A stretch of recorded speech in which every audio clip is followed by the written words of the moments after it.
Very much for that follow-up question. I think as chair of the commission, I will have that rare opportunity for the first time in this country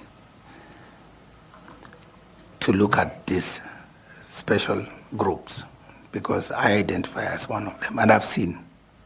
So for me, I will lead this commission in transforming the way we do things, in coming up with those strategies, in coming up with those mechanisms and approaches. And remember, as I told the panel before, I am from the Human Rights Commission, and therefore my orientation is in human rights. So I will ensure that a rights-based approach to voter registration, voter education, to the polling is employed. And therefore a rights-based approach will guide us in terms of addressing some of these special needs of these special groups. For example, I will look at how do we enhance the participation of people with disabilities in the electoral processes. Mr. Ethekon, let's talk first about the marginalized. The marginalized. And then we come to the disabilities in that order. For example,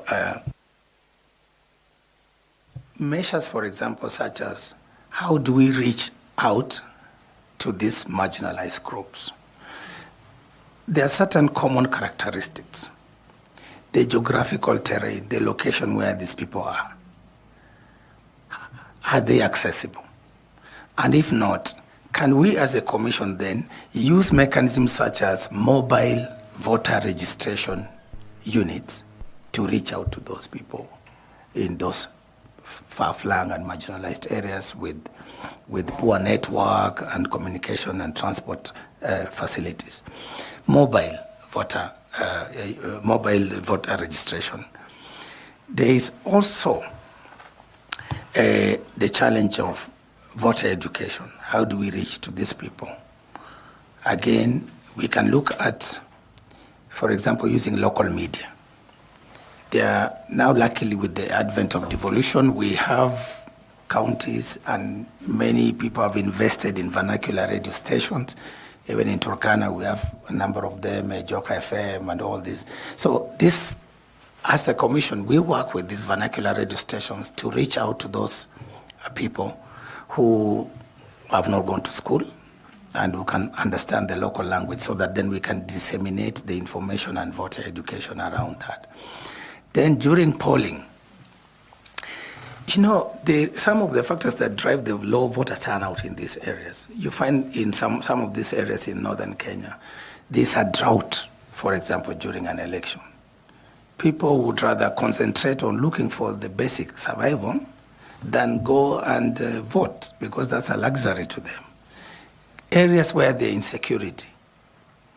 Because of insecurity, people fear to go and vote. And in some cases, I'm told, Chair, with your permission, in some cases we are told, in some regions, during elections is actually, that is the season for cattle rustling. Because, you know why? The security are occupied supporting the election process, providing security around elections. Therefore, once they are reassigned, then you leave a vacuum.